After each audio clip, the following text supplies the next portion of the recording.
Welcome back to the AI Ripple Effect podcast. And today I'm delighted to be joined by Sten Svendsen, Director of Liquid Logistics at Rulewave Group. Sten, welcome to the podcast. Thanks, Johnny. Appreciate it. Great, fantastic. Why don't we start by you telling us a little bit about yourself and your background, and then we'd love to hear more about Rulewave and what you're doing there. Oh, fantastic. Yeah, I've been in the logistics space for about 30 years, originally from Denmark, and I had a little bit of a stopover in the UK on the way over back in 99 to 2000 in Southampton. So not too far from you, I'm sure. But I've been in the US for about 25 years now and have seen quite a few changes in the logistics space in that time frame. And over the years, I've had the opportunity to work in startups. I've had the opportunity to work in large organizations and massive organizations up to the DHL size, if you will. The vast majority of that has been in the liquid space, in the liquid industry, the bulk side of things.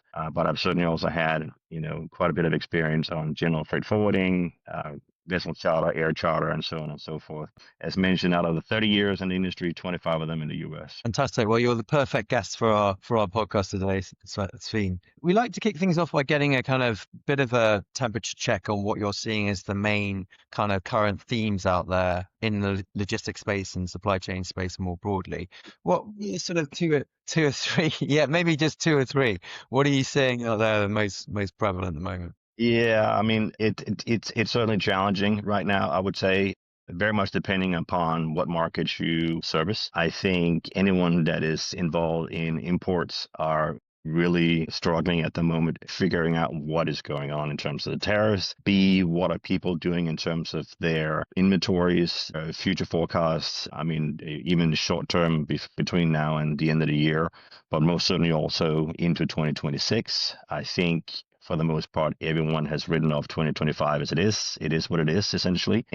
But there are opportunities out in the market, but it's the challenge is to find them and to fine tune them and help the customers navigate some of the challenges that are out there. So, in a broader scheme of things, I think those are like the two main topics right now. Would be the tariffs for sure on the import side. Port. Again, depending on what commodities you're talking about, if it's fast-moving consumer goods or on the bulk side, which is what I predominantly deal with, I think we've seen a stability there. It hasn't really changed all that much, but people are very reluctant to go any more than 2 to 3 months out in the future. They're not really looking into 2026 as of yet. Great, thank you. Now, so for liquid logistics is probably more like a more complex end of the regulatory scale.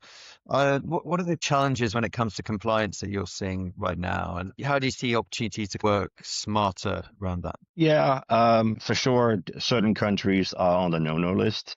But people are always trying to circumvent that. And no list, I'm talking about like Venezuela, Iran, countries like that. And of course, some of them are a little bit softer in terms of what can be done. But if you're not used to dealing with those type of countries, but even other countries in markets that are a little bit more difficult to access from North America, I would say, if you don't have a strong partner either at destination or here in the US that can help walk you through the process, you can certainly run into some challenges in terms of compliance and not having all the documentation in order, which could potentially lead to fines. So I know over the years, it's been arbitrary how people have gone about acquiring that knowledge or finding those partners. But I can certainly see that technology is a big step in the right direction in terms of identifying those partners. Fantastic. And we're going to dive into technology in a short while. But you recently joined Rulewave not that long ago. And can you give us a sense for your strategic priorities when it comes to the liquid logistics division, which is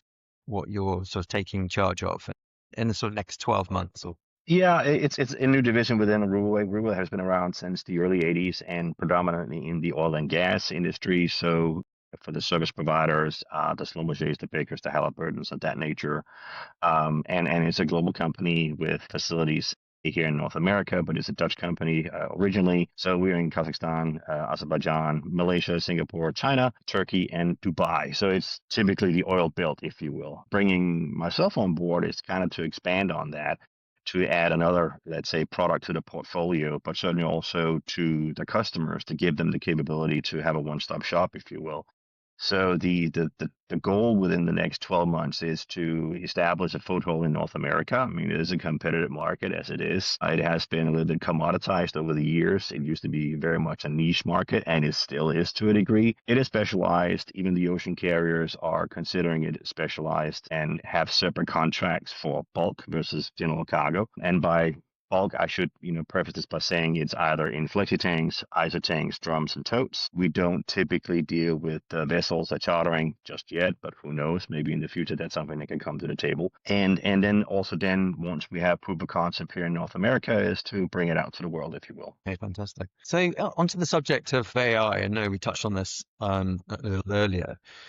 It's transforming the logistics sector more generally, but how are you adapting and adopting AI from a business perspective, but also individually? Yeah, as a matter of fact, here in the office, we have a bi-weekly meeting where with all the managers, and one of the topics is AI. What have you done personally or for the company to use AI, and what, capacity, and how did it work for you? Is there something you can share with the rest of the team, best practices? So I think being an early adapter of this is key, because resistance is futile at this point. And certainly also on a personal level, I've used it to do some research for myself and my wife, whether it's on a financial level or estate planning. I mean, I'm getting a little bit more senior in my life, and it won't be long, hopefully, that I can start thinking about retirement, and having some tools and some visibility to certain things that would otherwise be rather cumbersome to get hold of.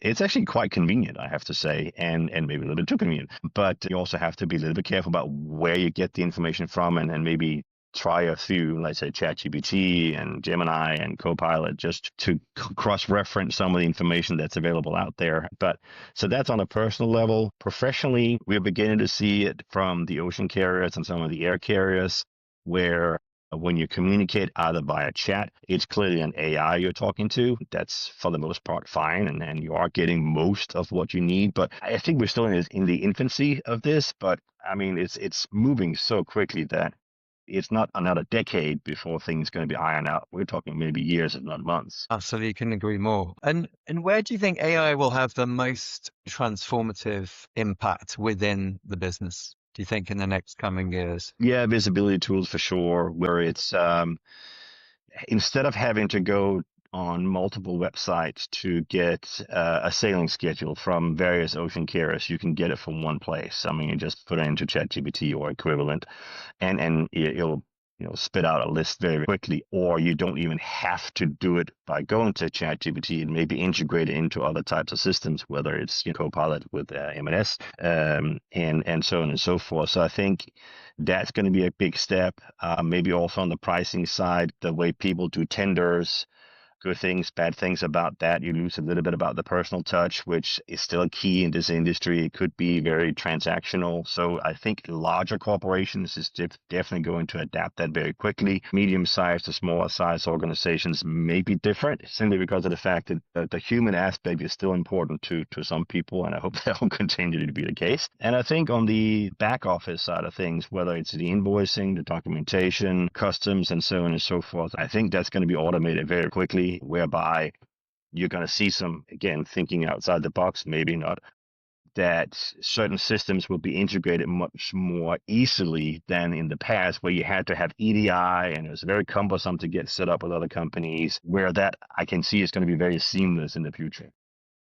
Yeah, absolutely. We're seeing a lot of that happening with the clients that we're engaging with. You hit on a really interesting subject, which is the fact that logistics is an industry where relationships really matter, and particularly, I guess, in some of the areas, the high risk cargo areas that you deal in. How do you go about balancing that sort of transformation with maintaining the human trust to keep that trust with your customers?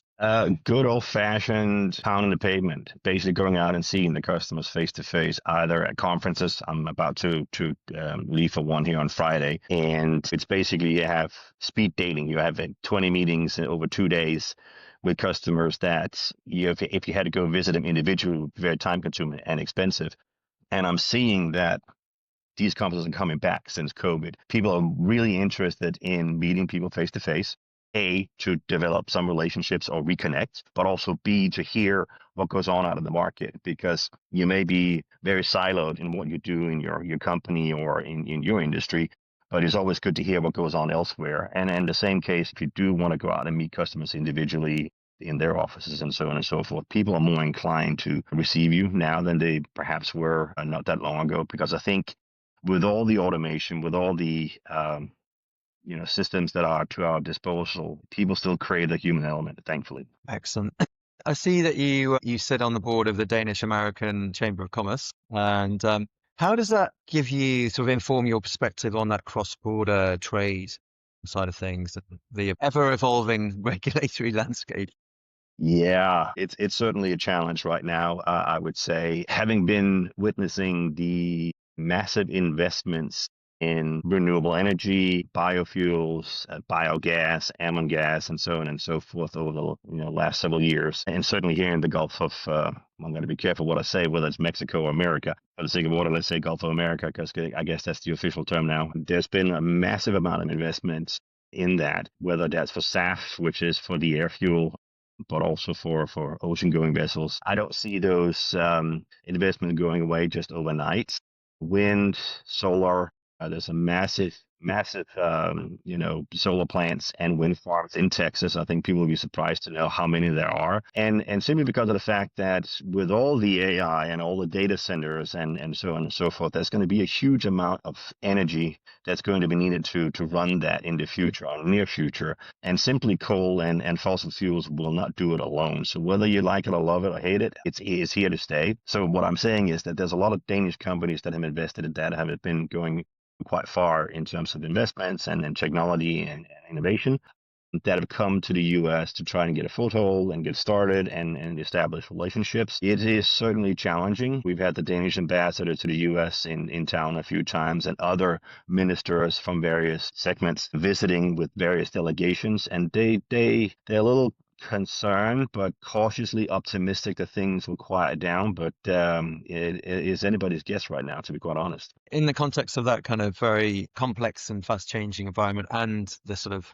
introduction of new technologies and your experience in across the sector, what one piece of advice would you give to the next generation of leaders, particularly in sort of bulk liquid logistics? I would say basically to have an open mind and then continue to educate yourself in not just the industry, but in other things that can impact the industry. If you just focus 100% on what you're doing and then think that, whatever education you have coming into the industry is enough, it's not. I mean, because it's ever evolving, it's ever changing, whether it's in the country you're operating and working in or in countries you will be working with, or colleagues from overseas that, if you work in a company that have global reach, just continue to educate yourself, not just about the industry, but other cultures, because coming back to the human element, if you understand a little bit how people operate and think, the cultures, you can really bridge the gap more quickly and establish some relationships that you're going to have for a lifetime. And that's something that I've enjoyed personally immensely in my career. And it's something that I hope to continue to cultivate. Fantastic.